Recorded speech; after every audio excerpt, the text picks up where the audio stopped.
రాష్ట్రంలో రాబోయే స్థానిక సంస్థల ఎన్నికల సమరానికి వైఎస్ఆర్ కాంగ్రెస్ పార్టీ శ్రేణులు సమాయత్తమవుతున్నాయి.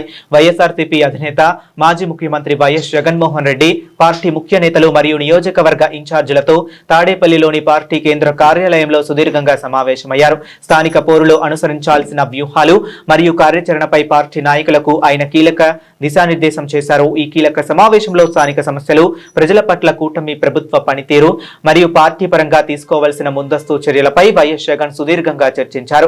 గ్రామ స్థాయి నుంచి పార్టీ వ్యవస్థను మరింత బలోపేతం చేయాలని, నిరంతరం ప్రజల్లోనే ఉంటూ వారి సమస్యలపై పోరాడాలని నాయకులకు పిలుపునిచ్చారు.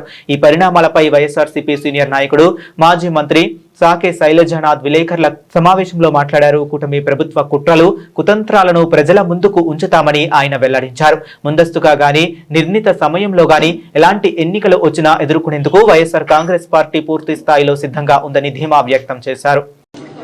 వెన్నుపోటు పార్టీ నాయకుడు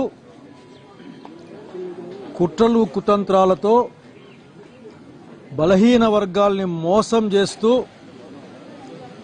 సుప్రీంకోర్టు తీర్పు ఉన్నప్పటికి కూడా 50% దాటకుండా రిజర్వేషన్లు ఉండాలి అన్న దాన్ని కూడా పక్కకు పెట్టేటట్లు చూపిస్తూ ఒక ద్రోహ చింతనతో చేసిన ప్రకటనని ప్రజల్లోకి తీసుకెళ్లాల్సిందిగా జగన్ రెడ్డి గారు చెప్పారు. వాస్తవం అది.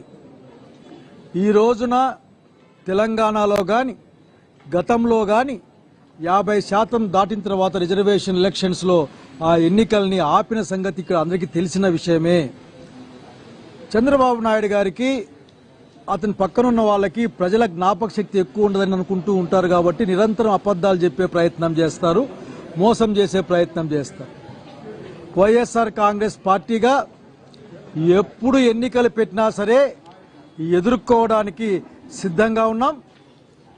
ప్రజల్ని నమ్ముకున్న వాళ్ళం. జనం కోసం రాజకీయాలు చేసే జగన్మోహన్ రెడ్డి గారి నాయకత్వాన ప్రజలకు మంచి చేశాం కాబట్టి ధైర్యంగా ఉన్నాం.